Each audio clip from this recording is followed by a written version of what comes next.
everyone. It's Nick Maley here. Welcome to the latest webcast from the Folly of Star Foundation's Yoda Guy movie exhibit here in St. Martin in the Caribbean. Today, we're rerunning a video about cosplay photography with David Love and Travis Edwards. It's great for anyone who's into cosplay or into portrait photography, really. And it's the first of a series that we're doing on the varied techniques of different cosplay photographers. Now, for those of you who don't know who I am, I'm Nick Maley, and I'm the founder of the Folly of Star Foundation. I'm a creature effects designer who worked on Yoda and 60 other movie projects. I'm an author, an artist, a motivational speaker too. So you might get to see me at some of the conventions when you're around. If you do, come and say hello. The Folly Star Foundation encourages youngsters to follow their dreams and be all they can be, and to generally be creative, oldsters too. And these STARnet webcasts were started to thank patrons who supported us through this terrible economic crash that COVID has imposed on us. And once a month, we do a 4-hour live broadcast. One of those is coming up next weekend on Sunday. And we do that for the patrons who support us on Patreon. You can see the link at the bottom of the page there. And we also include people who have bought some of the items you see, like the ones behind me, which are displays of original production use script pages with combined photos and autographs, one-of-a-kind pieces. So, you know, these are famous movies: Star Wars, Terminator, Men in Black, Pirates of the Caribbean, etc. And we're hoping to inspire the next generation of creative professionals and share creative techniques with amateur enthusiasts and cosplayers. So twice a month, we do semi-live shows. That's what this is today, where I'll be doing answering questions at the end of the show, but I'm also, you know, introducing the show. But then we're going to rerun one panel that was originally in a live show today. This show with David Love.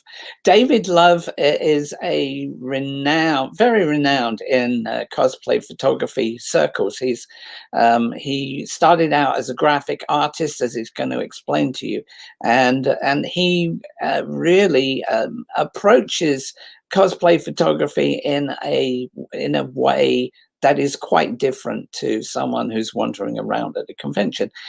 He's basically a studio photographer who works with really renowned professional cosplayers. We've also got Travis Edwards, who's the other side, you know, the other swing of the pendulum. Travis works very largely at conventions with available light, but makes a lot of his shots look like they're studio shots because of the techniques that he uses. So with no more ado, I think we should move on with that and see what they've got to say.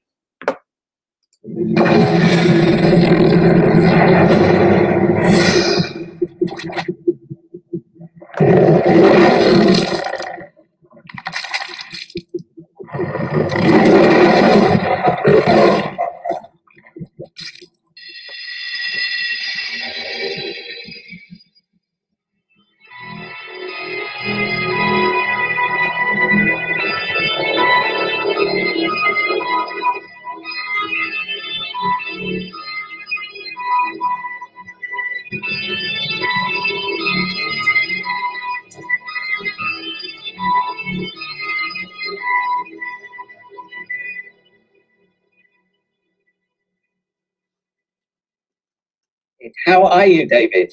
Hello. So it's afternoon there, I guess? No, where I am, it is Well, yeah, it's 1 minute past 12 in the middle of the day. So, what time is it where you are? 12. Are you in America or are you in the UK? Oh, I'm in the Caribbean. Oh, Yeah, I live where the sun shines all the time. yeah. Unless there's hurricanes and stuff, and then you got to Yeah, run. well, that's another issue. If I showed you the picture outside the window, they're still rebuilding our apartments after the massive hurricane in 2017. It's been 3 years trying to deal with 10 million euros worth of damage. So, Yeah.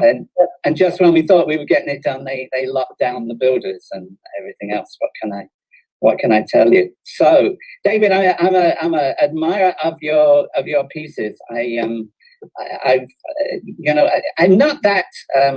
When I say I'm new to cosplay, I'm not really. As a guest at conventions, I'm always there, and I always admire the work that the cosplayers do. But I think that the photographers are often overlooked. It's all well and good to create something really, really good, but if it's just photographed in the car park, it doesn't have the impact that the photographer adds to that, right? Because what you're really doing is you're making an art out of someone else's art too. I mean, you're building on the foundation of what they've got with your own talents. And in your case, being a graphic artist as well, you're actually taking them as an element and building a whole world around them. How do you go about that? Well, it's funny that you mentioned parking lots, and there's two different types. Like, for instance, in 2012, when I got into cosplay, I was just shooting regular modeling stuff. And one of the models said, do you want me to bring my cosplay stuff? And I said, I don't know what you're talking about. Right. So she showed up with garbage bags full of these costumes. And when I looked at it, I was like, she showed me pictures and they were like parking lot photos. And I said, well, those just look like, it's like, for instance, if you take a picture of Angelina Jolie, you have her in her Tomb Raider outfit, or you have her on the red carpet at the premiere of Tomb Raider. Which picture is going to be a better poster on your wall? Mm-hmm. I don't see a lot of red carpet photos on people's walls. I see the movie posters on the wall. Yes, right. So when she was showing me the pictures of everybody else, I said, these just look like red carpet photos of adults trick-or-treaters. Mm-hmm. And so I said, let me mess around with it and do what I could do with graphic design and try to put you're doing this character. Let me put the character in their own planet instead of in ours. So that's kind of how it started doing it. And there wasn't really a lot of people, there still isn't really a lot of people that do composite work or things like that to try to bring the characters home. But to me, if they spend that much work on a costume, like, for instance, the guys you just had, I've shot some characters or some guys like that with big builds, and there's such dedication to what they're doing. To not have that an amazing picture seems like a waste to me. It is in many ways, because it's a bit like we build stuff for movies. We build all this stuff, we put months of work into it. What finally ends up is what is on that piece of film. And if we build something amazing that they didn't film right, then we actually largely wasted our time. And of course, at a convention, you've got the impact of the moment while you walk around with your ego feeling good and everybody stops and talks to you. But once it's done and gone, it's those images that are going to bring that back. When I'm putting your photos up, I'm going to fill the screen so everybody can see them, and we'll just kind of voice over them. But what I like about these is the way you've brought the background setting in to fill the world that this character lives in. Well, that's the other question is like, with everything going on right now, where everybody's being locked in, and people ask me if business slowed down. It hasn't slowed down for me at all, because I'm not a photographer that goes to every convention and shoots people in parking lots. They come to my home studio where I can light them. And the other thing is, we have an idea. I know what they want before we take a picture. Because if I took a picture of you in a parking lot and say it's lunchtime, so the sun is really bright, but then you say, put me on the moon, you can't do it. The light's not going to match. And this for movies. You wouldn't shoot everything for a desert and then change it to a space scene. Exactly. So something like this, where I know, okay, you're going to be in a city, we're going to have the sun behind you, so I want to make sure it matches. That's what helps. The other big thing is, I don't go to stock sites, and I see a lot of people just go to Google and they'll just grab images and just use them as a background and cut somebody out and slap them on it. That's copyright. So I never do that. Everything I take is, I've been all around. When we go to conventions, I I will ask to stay a couple extra days so I can, if I'm in Vancouver or Berlin or England, anywhere, I can go around and shoot stock photos. And all those stock photos, I have libraries, so that way I can add them to my composites. That is cool. But in some cases, I'm thinking you're actually creating stuff from scratch, aren't you? I mean, oh yeah. It's all from pieces. It's not just one big background that I just slap somebody on it. No, it's all. I mean, this is extraordinary because of the way that you've created the environment that sets the mood to set off the costume and the performer. Well, to me, whenever I'm shooting somebody for the first time, when they're not used to doing pictures this way, I just tell them, look, we're shooting the movie poster, and a lot of these might be animes or like a cartoon. So I have to say, we're doing a live action version. You're the main person or main star, and we're doing the movie poster for it. But there's two different types of pictures too. Some of them I do that are supposed to look like promotional or movie art. And some of them are supposed to look like screen grabs that we want them to go, I want to click pause on that or hit play on that and see what happens next. Like this is more of a promotional thing. Some of them we do to look more cinematic, so it feels like a frame from a movie, and some of them they're more promotional. Yeah, and everything though that I'm looking at here, the ground, not just the background, but the soil itself is all laid in afterwards, right? Oh yeah. They're just they're laying on paper. I actually just emailed you earlier some photos that were like I post up on my Instagram breakdown photos because just to show people the work in it because they just go, okay, you're lucky you work with a bunch of cute girls and I said, I shot with her for 3 hours and then I spent 2 weeks editing photos by myself at a desk with carpal tunnel and sore back and everything else. Just so you can tell me how lucky I am to have been with her for 3 hours. I did the naked girls in the titles for one of the Bond movies, where as a makeup artist, where I had to get in with the girls to make them look good, while they're naked. I'm in a little trailer somewhere, and people say, "Oh, wow, that was a great job," but they overlook the fact that they pumped the place full of heat so the girls didn't look, didn't get too cold. And I'm sweating like a pig, and I'm trying to paint out the scar lines where they had their breast enlarged 2 weeks earlier, and I'm trying to make a girl with a pointy nose and red hair look like an Asian. It wasn't, it's a job. It's a job. And everybody that comes to a photo shoot, they're like, oh, I want to come with the person that's shooting. They're usually bored out of their mind. Yeah, because it's about setup and lighting and everything. Well, not only that, I do what's called action modeling, and I do this a lot of behind the scene videos that I post on YouTube. And I try to show like how many times they had to jump for that photo, or how many times they had to move or swing their hair around, or all the little tricks it takes, or the way they had to bend to get the pose to work. To get that going. And then as far as then you've got emotion, it's basically they're acting. And the funny thing is I remember I had an R&B singer come out to shoot one time and he'd never really done a professional photo shoot. So he didn't know how to move and stuff. And I said, okay, James Bond or Batman? And he goes, what do you mean? I said, which one are you? He goes, James Bond. I said, well, what would James Bond do? And then after that, he started, going into these Sean Connery poses and because he took his mind out of it. When you're doing cosplay, you're already in a costume. So the picture just means you have to believe you're the character and start, having that emotion and that attitude as a character. So that way you actually look like you can, be right there. But right. And in a picture like this, I'm saying presumably, does she have hair and you've taken it out? Or the funny thing is this is Miss Sinister. She shaves her head all the time.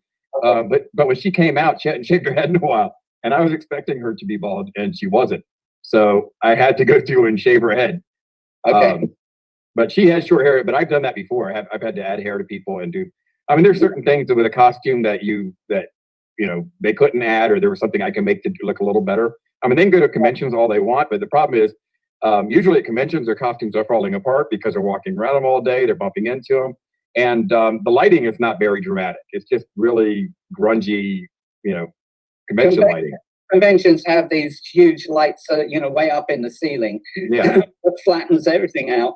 And if you don't, I take my animatronic Yoda puppet to some of the conventions, and I have like a little lighting kit where I put a little tripod up and I've got a light over him to try and simulate something that gives a little more drama and looks more like the original was. Oh yeah. A lot of your pieces are very glamorous. where you're making the most of your subject's charms, and yet also adding to that with with the background, with the with the optical that you put in her hand. Explain that. Well, the funny thing is we kind of get trained by social media. This is Danielle DiNicola, and one of the first pictures I did of her was a picture from Sucker Punch, and I spent hours making this giant dragon head for her to be on top of it, stabbing it with a sword. And because she was so far away in the picture, she didn't get a lot of likes on it, and nobody really cared. Even though the picture, I just imagine everything blown up to 27 by 40, like a movie poster size. Instagram is just, this tiny little site. But so you get in the habit of, if they can't see something kind of up close or up front, then she gets less likes on it, and then it feels like a waste. So we get trained to we can't really do full body, even if she had really cool boots on, because they can't see it. But here, this is what I was saying about more of like a movie poster look, where if you put the title of the movie and the credits at the bottom of it. Exactly. But no, my original plan was, I lived out in Los Angeles for a long time, and then I moved back to Florida. But I wanted to work on, as a graphic designer, I worked with some Hollywood studio stuff. But I wanted to eventually get into movie posters, but they all wanted me to be living back in California, and I didn't want to move back to California. Right. So, yeah. Well, you have to balance out what's important in your life, really. But that's a whole other conversation. She's just crouched here, and you've added the gargoyle? She's on a chair. Yeah. Everything else is added. She's just on a chair. I usually have just a solid either gray paper, black paper, something like that. And I just have chairs, benches, and things like that they can get on. All of this is kind of based around your skills as a graphic artist. I think that's, from what I see, that is really the core in your work, in the fact that you're really designing something like you're designing a poster. This bit down here is just crying out for some kind of words to where you should go and what you should see. I really like this too. This has a great sense of presence. Well, it just wouldn't be the same if she was standing in a parking lot with a hotel logo in the background. But what's interesting is a lot of people think that the cosplayers I work with, that they're more Photoshopped than they are, and they're not. It's just the lighting. They're not used to seeing that. They're used to convention lighting and parking lot lighting, and they're just not used to seeing somebody lit.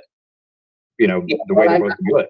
In my museum, I have a life cast of Angelina Jolie, and we're all used to Angelina Jolie with her attitude, and she looks beautiful. But when you look at the life cast, she's kind of a pudgy-faced lady with with a nose that isn't that great.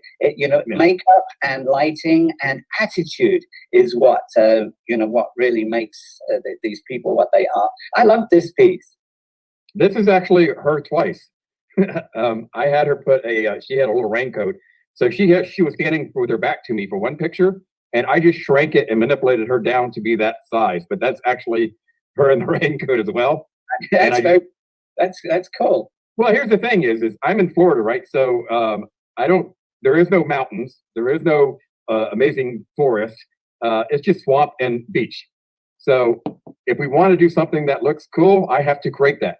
Which is funny because people would say, well, you don't shoot on location. It's like, I shoot on location all the time. They just didn't have to go there. All these pictures, they're on location. Right. So is this a location, or is this something that you've created graphically in your computer? She's standing on paper. Yeah. Yeah, but I'm talking about, this isn't based on a photograph, is it? Is this not based on something that you've graphically created? Yeah, no, that's just something I came up with. I'm talking about the background here.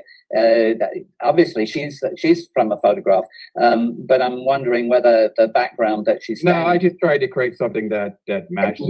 Exactly, that's all part of your skills as a graphic artist. I mean, you really bring that pose to life.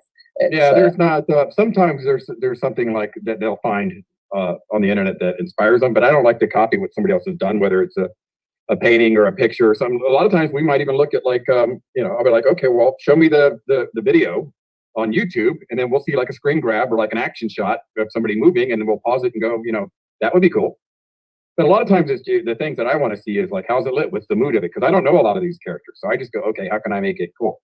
Yeah, I'm the same. When I go to a convention, often people are talking about the characters like they, like they live next door to them. And even the Star Wars ones. I made the Star Wars movies, and I scratch my head when they ask me start using names that I don't recognize. So now I'm down to your friend that you have Patreon with, right? Oh, Danica, yeah. Yeah. Tell us all about that. Well, 2015, me and Danica have been shooting for a couple of years, and then Patreon started to get bigger. What happened with Patreon is everybody thought it was a cash grab, but what it was is before Patreon, for cosplayers to make a living at it, they basically had to try to get their likes up on social media, and then conventions would spot them and say, we want cosplay people at our thing, and we'll invite them out there and pay them to be there, and they can sell prints and sign them, and you know how the whole convention thing works. The problem is Facebook decided to start screwing up their reach. So when you posted something, hardly any of your people got to see it. So I mean, I'd had 30,000 people on my Facebook, and maybe 1,000 people get to see what I post. So everybody's reaches just stopped growing. And then of course they bought Instagram and did the same thing to Instagram. So now Instagram's really slow. If you're trying to grow on social media, it's hard now. So Patreon came along, and it was basically, look, here's where we're going to put everything. If you want to join and support us, everything will be there, and it won't be compressed. It's an amount too. I think your Patreon starts at $2 or something, doesn't it? You do it in tiers, so people can support you in a small way and feel connected, or they can support you in a bigger way and be more connected. Well, what's happening now is with cosplay and stuff is, before, everybody, like girls in particular, would do cosplay, but then they might do like a sexy nerd thing. And then what happened is with Patreon, people wanted more of that, but you couldn't really post it to social because it would offend somebody. So Patreon, everybody started creating tiers where they're doing more of that. Now I think it's gotten to the point where it's just, I see people just going crazy with that, the sexier part, and less about the cosplay. But I see that too. But there's a balance to be found, because you have different audiences that are into different things. And well, for me, as long as it's artistic, no matter what I do. Like the picture you see Danica laying on a couch. Yeah. Okay, that's a sexy picture. But the next picture of her is this, which took a lot of work. Because in this picture, her hair wasn't like that. She wasn't wearing all the necklaces and stuff. All that stuff I had to add to her, because it was kind of a last minute idea. She has a friend who is an artist, and she did this picture as a painting, and we wanted to kind of pay tribute to it. So this is basically us doing a version of her painting, and for like a real life thing. Star Wars is a big one. I could do Star Wars stuff all day. Yeah, well, that has a special home for me. But yeah, I mean, we did another event a couple of weeks ago, and I did a feature there on sexy Star Wars girls, because they are a major contribution, I think, to the ambience of these conventions. Well, here's the thing I have with when it comes to like sexier women as characters. It makes sense to me. If you were a woman spy, you would use being seductive as a weapon to draw a man in, so that way you could kill him, beat him up, steal what he's got. So, but you're always going to have some. You're always going to have some ladies, usually the ones that don't look like this. Some ladies who are going to say, "Oh, but that's sexist and demeaning to women." I don't think this is demeaning to women. I think this is actually putting them on a pedestal. Well, I think, especially if you're somebody like Danica, who basically eats rabbit food and goes to the gym all the time to stay in shape so she looks good in pictures. Yeah. And then for somebody to be like, "Oh, I'm offended," and be like, come on now. If I was a weight, how many times have you seen a guy walk around a tank top because he's lifting weights? Yeah, right. I'd want to show that off if I was in good shape. Yeah. These are now. How much of something like this is actually Danica in her costume, and how much of it is Danica and you've added the costume? Well, when it comes to body paint, I've worked with body paint before, and because it's not done Hollywood style, I guess it's usually like looks all cracked and dry. And in Hollywood style, you got someone standing by to fix it. Every time the performer sits down. So to get something that's you're in many ways you're mimicking what she would do at a convention, but doing it in a more perfect way, right? Yeah, here she's basically wearing the ears and the costume, but she's not painted at all. So all the red and black and the markings and stuff is all stuff I did afterwards. This is closer to what she looked like. She wasn't green. Like, she had the ears, but she didn't want to paint them because she didn't want them to be permanent. So she left them skin colored so I could do it. Yeah, but that's cool. And of course, you have to have, the Princess Leia in a slave girl outfit. I mean, you can't actually do Star Wars without that. Well, this is one of those things. A lot of girls do Princess Leia, but I figure if she's not next to Jabba, what's the point? We didn't want to just do it to be like, oh, here's my sexy outfit. We wanted to, make it part of the movie. Yeah. This was maybe one of my friends was a producer on this movie, and one of my other friends was operating all the puppets that they laid the animations over afterwards. So I always was troubled by the fact that this cartoon character was so appealing. Yeah. But it's it's good to see that coming back again. This is one of my favorite photos of yours, actually. I mean, I think it's got such strength in the design. Well, me and her like to do a lot of original stuff where we can just mess around. And she had these weird gloves on that I took pictures of her hands, and then I just stretched out the fingers. And then we just found a pose. I think she's laying on her back. Yes, I would with her think head so. back on a table, and then I just kind of rotated her. Yeah, and then you'd work the hair to not make it look like she's laying on her back. Yeah, I mean, the cool thing about when you do original stuff is nobody can knock it, because they can either not like it or they can like it, but they can't really knock it like a cosplay and be like, that doesn't look like the character enough, or that's not this enough. Or You get some people who are like that. They, you get some cosplayers who will say, "Oh no, it has to be exactly like," and you've got the others that like to do a mashup, which in many ways is more creative. Well, I mean, it's in something like this. I just say, okay, they're doing a new movie. They cast you in the role. Here's what you would look like doing it. And the same thing if it's from a video game or an anime or anything. You're the person that's starring in it. How would you do it? And then that way they don't have to be exact. I'm pushing through these a little bit because our time is ticking by, and I want to get Travis as well, and then I want to leave a little time for question times at the end here. This is an extraordinary, striking piece. I think you have to be complimented for creating something like that. I mean, where do you start? How do you start? Well, she's sitting on a computer chair, so I had to remove that and build a chair. And then it's from a video game, so I already she showed me what the video game looked like. I knew what it looked like, but this was never in the video game, this scene, but she thought it would be cool if it was. So it was her idea, and then I just had to figure it out. So we're coming down to the last few images that I've got at the moment that really just demonstrate what we've been talking about in the way that you go about your work. I really liked this image too because it's so striking. Is this from something particular, or is this? No, when Dark Phoenix was getting ready to come out, they were doing promotional stuff. They actually did a version like this with Sophie Turner. But Danica, a lot of people keep saying she looks like Sophie Turner, so we said, all right, well, let's do that picture just to show them, and so they'll stop. But it didn't stop; they still say it. Cool. So what I'm going to do now, I'm going to call Travis up, and we're going to go through some of his photos, and then I'll come back to you for questions. And I want to say to the people in the audience, please, do add your questions down at the bottom where it says ask a question, because we're reserving time at the end to go through that. I know we're talking a lot of things over, but we're looking forward to knowing what you want to know as well. So, Travis, how are you? Oh, I'm doing well, sir. Thank you. That is cool. So, what I like about what we've done here today is that you guys, your work is, so dramatically different. It's like an entirely different way of looking at it. Every photographer brings to their photographs something which is a unique sense of perspective. It's how you see the world in your mind's eye, in what it is that you're trying to create. And David is coming from that graphic artist element, and he's building worlds. And does it very well. When I'm looking at what you're doing, it seems to me that the critical, most specific thing that you're doing there is all about light.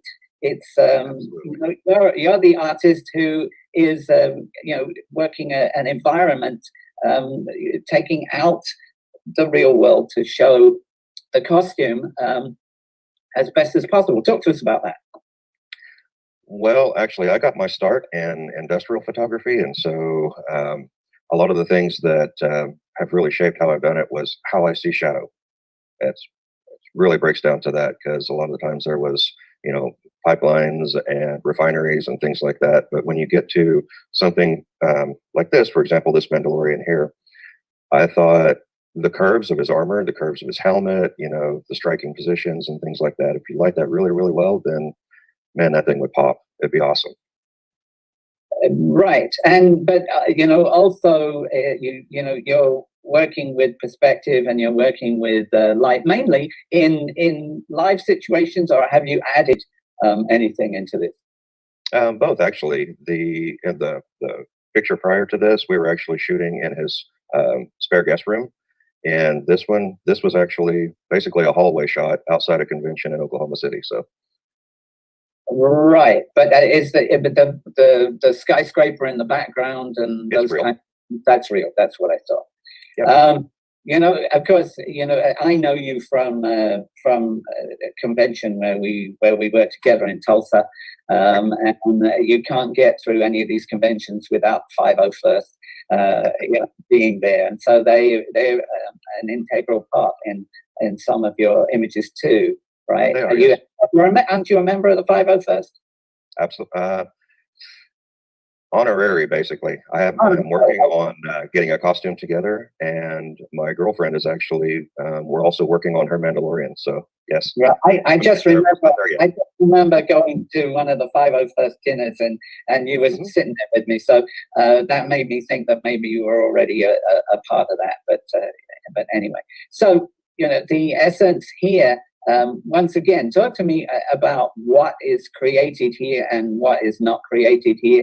I mean, is this at a convention on a set, or is it something else? Those are actually two Hasbro Black Series Stormtroopers. That is in my garage studio, and all of it is completely created. Okay. Well, it works well. Well, thank you.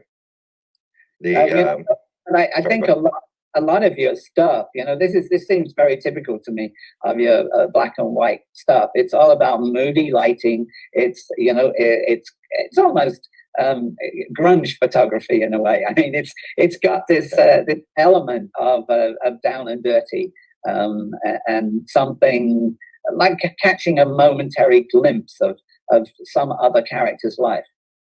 Well, I actually like to show the grittier side of things. I think it has a lot of drama and character, like you were talking about. This particular image right here was actually shot underneath the top two levels of a parking garage by the Jazz Hall of Fame in Tulsa, and I literally just took a single speed light and put it over the guy and said, "Hold still." And he saw what we were producing, and then from then on, for the next probably two and a half hours, something like that. We just worked different angles, use different props, and he would basically get into a mindset, and then we would come up with a story concept, and then just play it out. Right. And this one? That was actually in a movie theater hallway for the release of Suicide Squad. That is Okay. a really good friend of mine. Her name is Micah. Cool. And the lighting in this is, I mean, obviously you can take lighting to a character, or you can take a character to the lighting. When you're stuck in something that's live and you're not in a studio, obviously, and it's like I see opportunities with some people who are either pros or semi-pros that will go to a studio for something, and others which are people who basically have a 9-to-5 job and dressed up for the weekend and don't necessarily have that opportunity. And so there's an art in being able to capture something like that and still make it look like it was in a studio, like it was more creative. How do you approach that? Usually I talk to them about it, and I find out what they're really hoping to achieve with their character. If they want to be for example, more chipper, upbeat, or in Micah's case, it's all about going dark. So I just pull on some of my background from, the old chiaroscuro paintings and the lighting that was involved in that. And yeah, she sets up, then I light her. Something like this, though, is this just done in, at a convention site, and then you're blanking out everything else, or is this done in studio? No, that one's actually in studio on paper. Okay. And same situation. Well, again, you're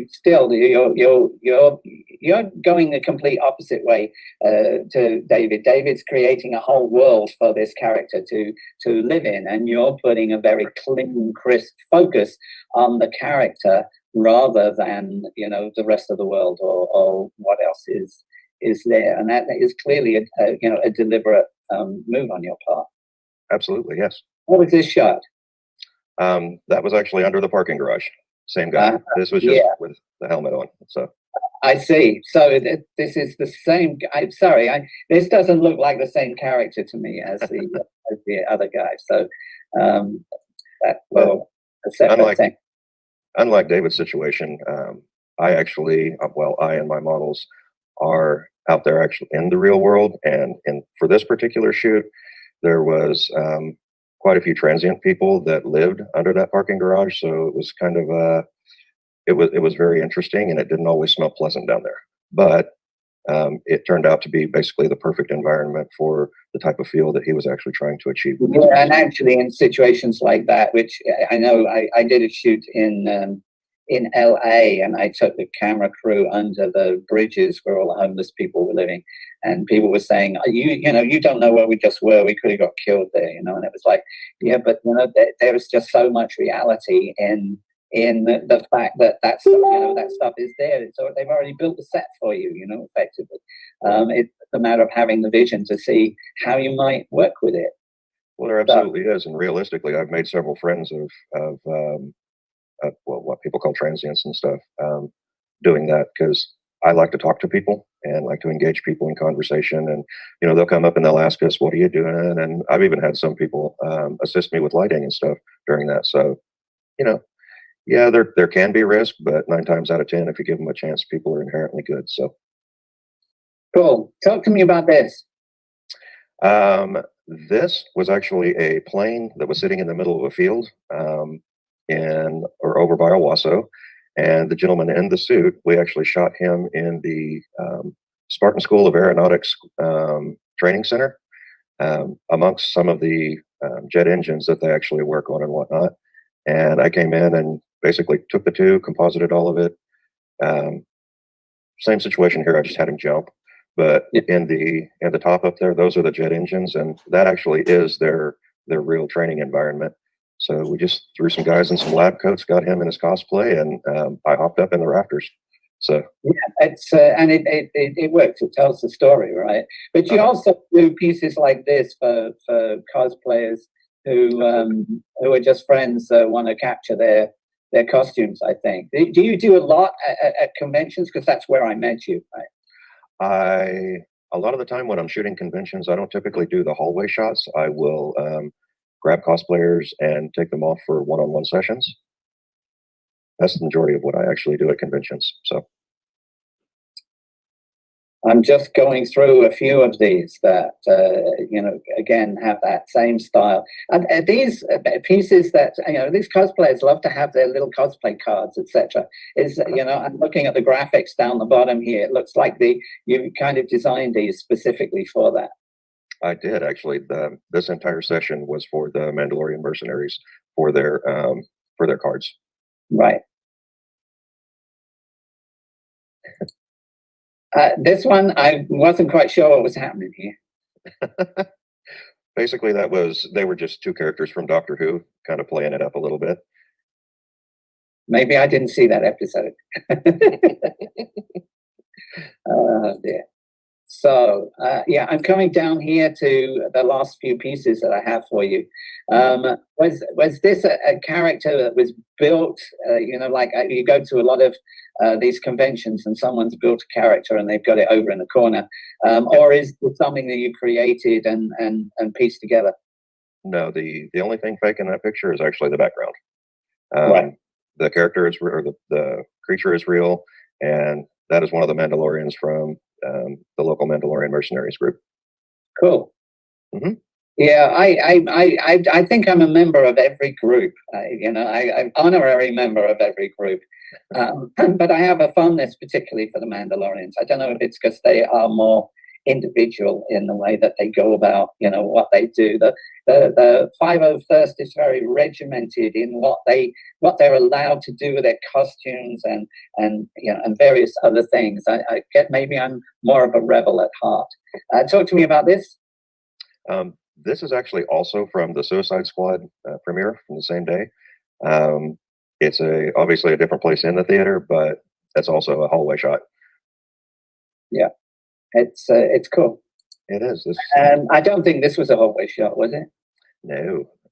The creature and BB-8 and the Mandalorian, they are real. However, I actually purchased a stock photo from the Tunisian Skywalker Hydroform set and then composited all of this together.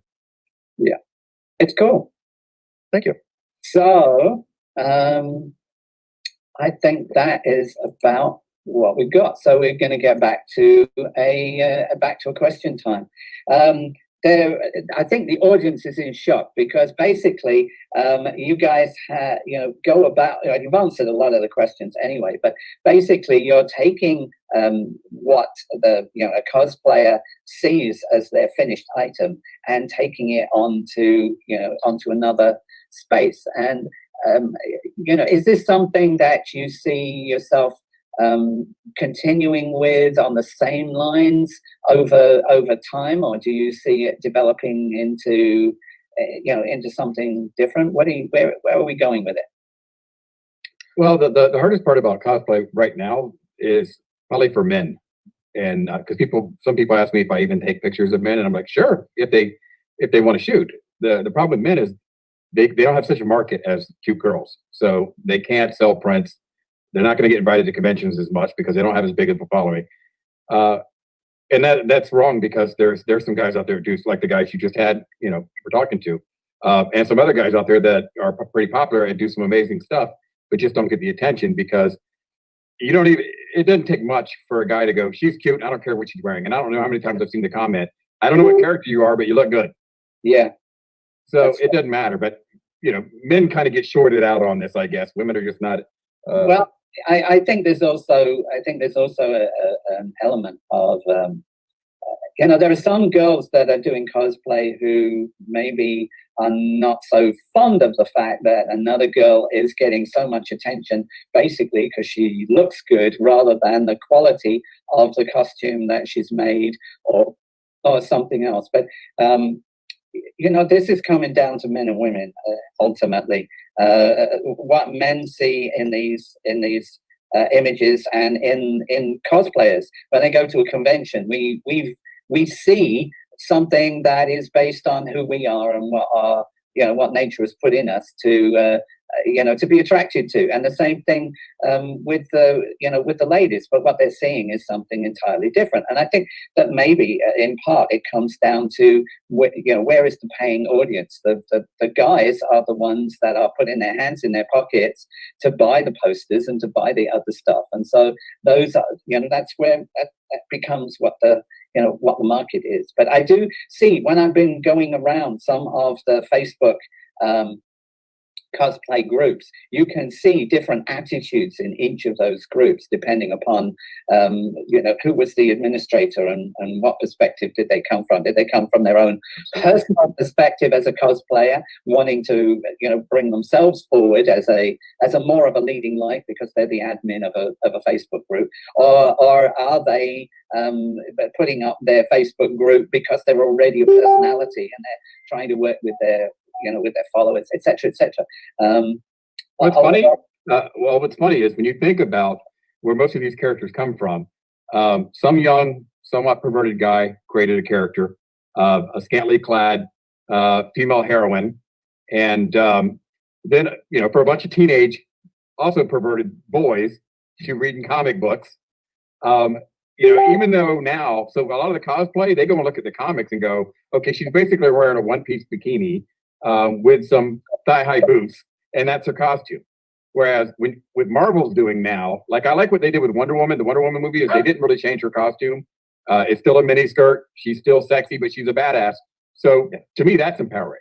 Whereas Marvel takes all of the sexier costumes and basically says, we're going to put you all in guy clothes and jumpsuits and cut your hair real short and remove some of that sex appeal. Like if you look at Scarlett Johansson in Iron Man 2, she had a really tight outfit. She had long red hair. And now she has like, a short bob. And they basically just said, okay, we want it to be more women power. So less sex appeal. Yeah. So cosplayers, I think, are still some cosplayers are still looking at, well, this is where it originated. This is what people liked about the character to begin with. And who cares what Marvel's doing as far as trying to tame everything down? Yeah, but part of that is just making sure that they don't offend anybody and get the people in the seats. You're going to offend somebody no matter what you do. I just look at Deadpool. Deadpool comes out, and if it offends people, they don't care, and it did great. It was created to offend people. There's nothing wrong with that because he's that kind of character. The difference is if they would have made Deadpool to not be that way, then people would have been upset. So I think when you change your character to try to appease people is where you mess up.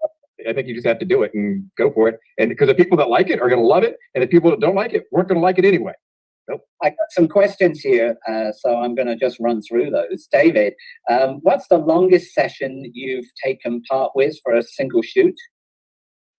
Well, I have one girl that Kristen Lene that flies in every 6 months, and she'll be here for like 2 weeks, just marathon shooting through stuff, and she shoots everything for the entire year, and then that leaves me editing. See, that's the difference between somebody at a convention where they basically have to go around every convention and then meet people and shoot. I just have people come here and shoot. We shoot a ton of photos that I could be editing all year long. Yeah, I never go anywhere. I'm right here editing.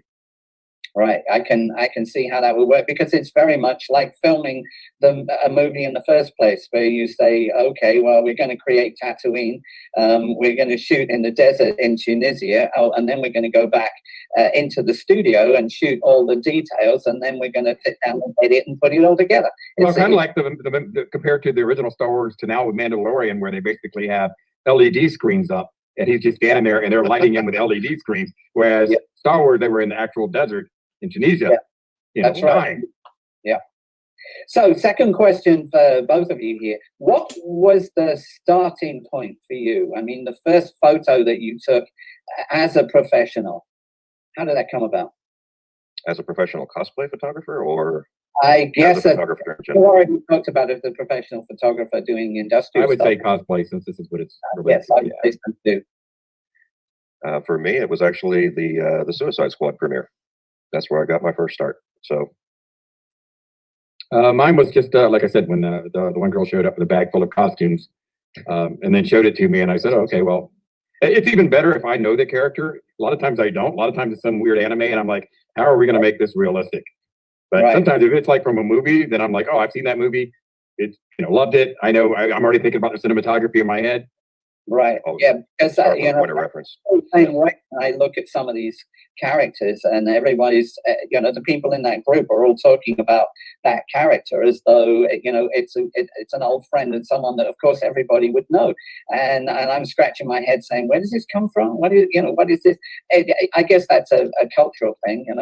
They would say I'm an old fart, sitting in the Caribbean drinking pina coladas. What do I know? But Star Wars is a hard one because I always try to do a Star Wars composite. I always try to put them on a ship, because when you look at Star Wars, it's usually they're out in the woods, and those woods could be anywhere. But if you just take them out in the woods, it doesn't have that same appeal. No, it doesn't. Because in the movie, they're in the woods for one scene, but the next scene they're on a ship, so it balances out. Yeah. So let's now assume that you're in, you've died and gone to heaven. And our last question is, if you could have, your ideal shoot, the one that you'd really love to do with whoever, what would it be? What would you most like to recreate? Wow. Now I stumped you guys. you know, I understand that, you know, when we're commercial people, we tend to be fired by whatever the commercial project is that comes to us. Maybe in your case, it's the suit that makes the setting and sets the scene. Well, that's always the thing, though, is when somebody asks me what my favorite photo is, I say the one I haven't done yet because I'm hoping to improve. Yes, absolutely. You know, and the weird thing is also when people say, I want to shoot this character, but you've shot it so many times, is that okay? And I'm like, I could do it better this time. It gives me a chance to go back and try to recreate it, you know, not the same photo, but the same character. So now I have to think, what ideal would I do now? I sometimes wonder about that with the costumes too, because you've got 500 people all doing effectively mimicking the same thing. And you know, I what was interesting about Terry in the last thing is that no one was doing that particular character at the time when he decided to do it. You know, didn't feel there was any point in going and doing it, being another guy doing another Star Wars character. So, well, here's the thing is somebody goes out and buys a camera, they call themselves a photographer. No, they're not. They're a camera owner. I go out and buy a race car. I'm just a race car owner. I'm not the driver. I don't know how to race. So, you know, when it comes to that, no matter what character they're doing or what person it is, for me, I feel more like a director and the visual effects team and a cinematographer. I feel like all of this stuff, but the director mostly, because when we start, they're just standing there. And then I have to go, all right, think inside your head. Don't think, does this picture going to look okay? Do I look okay? Is my costume falling apart? Is he going to notice this? Think of the character, what the mood of the shot is, just like you would if we were filming the movie, you know, or doing a scene. Because the camera's going to capture that anger on your face or that surprise or whatever that expression is. So it's just up to me to kind of put that in there, build their confidence up. So I take a picture of them looking the way they should. Force them into the final image. Absolutely.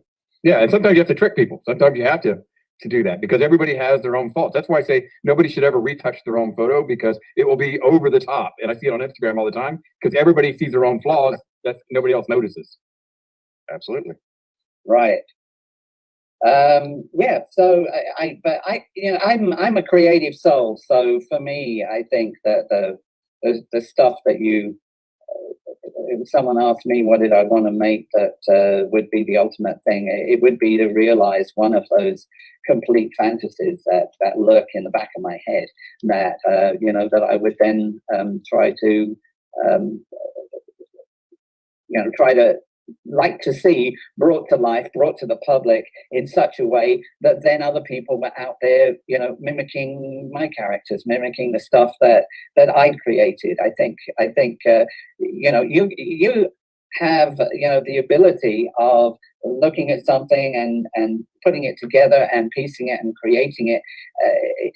In some cases, obviously, from things that already exist. That's the easier way of going about it. But I mean, some of the things that you're creating, when you say, "Oh, I'll put some flames in on this," or "I'll put something else in on that," you've got to go and visualize that and see how it is, and physically, create those elements. And I think that's an extraordinary skill, and trying to apply that to something that no one's seen before.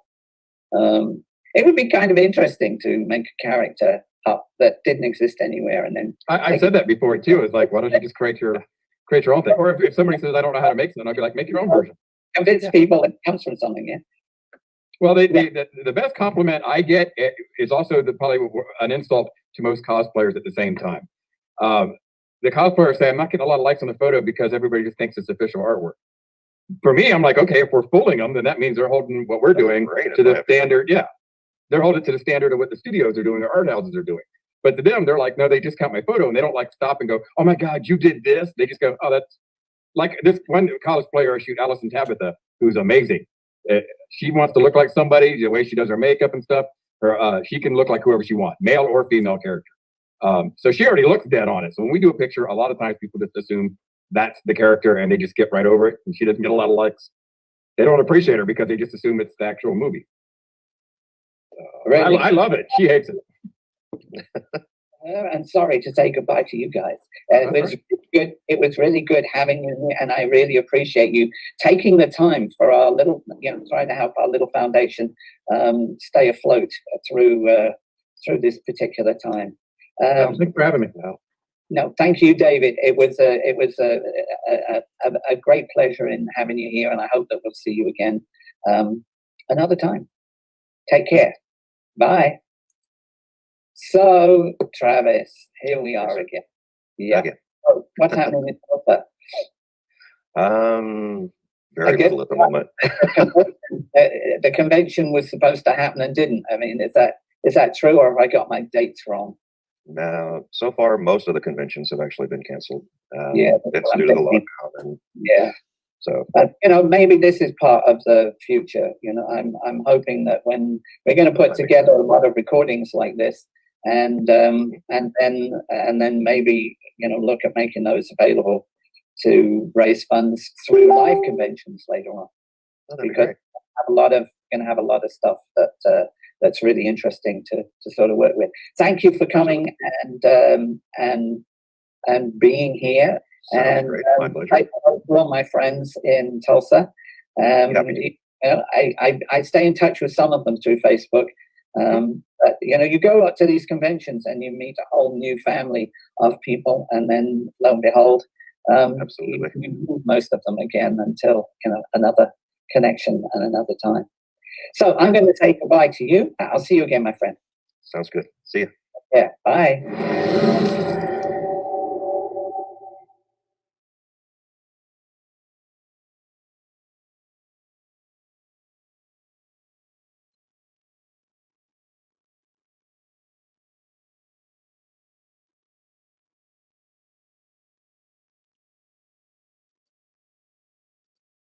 So that was that particular talk. We did another one on photography after that, and I believe we've got a third one scheduled fairly soon. Of course, cosplay photography isn't the only thing that we deal with. We deal with cosplay fabrication, but we also deal with movie making and movie makers. And we've had everything from stuntmen to the former managing director of 20th Century Fox. So we're worth staying in touch with.